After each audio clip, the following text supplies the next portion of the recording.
নমস্কার বন্ধুরা, মৌসুমি রান্নাবান্নায় আপনাদের স্বাগত। আজকে দেখাবো ভেটকোল পাতা বাটা, বা এটাকে খারকোল পাতাও বলে অনেক কেউ, আমরা ভেটকোলই বলি। প্রথমে কড়াইতে শুকনো লঙ্কা, রসুন আর একটু কালো জিরে দিয়ে দেব। এবার শুকনোই একটু নেড়ে নেব,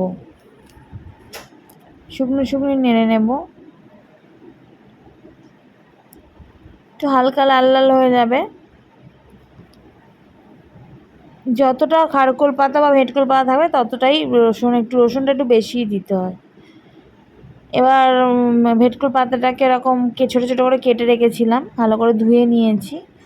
ধুয়ে নিয়ে এবার কড়াইতে দিয়ে দিয়েছি।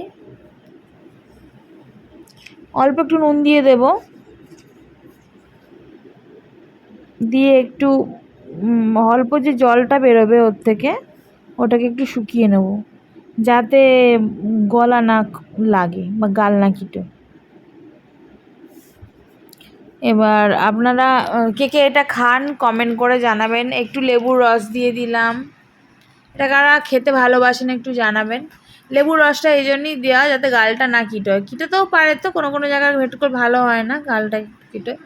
এবার রসুন, কালো জিরে, শুকনো লঙ্কা, ভেটকোল পাতা সব এক জায়গায় নিয়ে নেব, নিয়ে মিক্সিতে বেটে নেব। শিলনোড়া বাটলে খুব ভালো হয়। কড়াইতে তেল দিয়ে দিলাম, দেওয়ার পরে ভালো করে বেটে নিলাম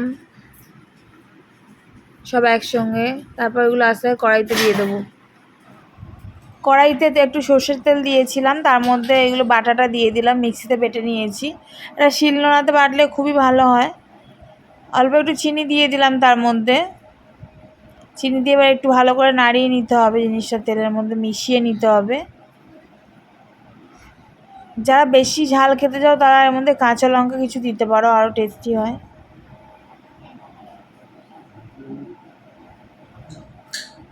কেউ তেঁতুল থাকলে বাড়িতে তেঁতুলও দিতে পারো, তাহলে গাল লাগে না।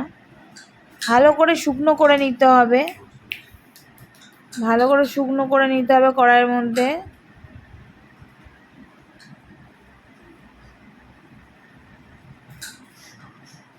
ঝাল ঝাল টক টক মিষ্টি মিষ্টি খাবারটা ভালো করে প্লেটের মধ্যে সাজিয়ে দিয়েছি। দেখুন, আপনাদের ভালো লাগলে আপনারা বানিয়ে খাবেন। আর এটা ঠান্ডা লাগার পক্ষে খুবই উপকার, বুকে সর্দি থাকলে। টাটা, ভালো থাকবেন, সুস্থ থাকবেন।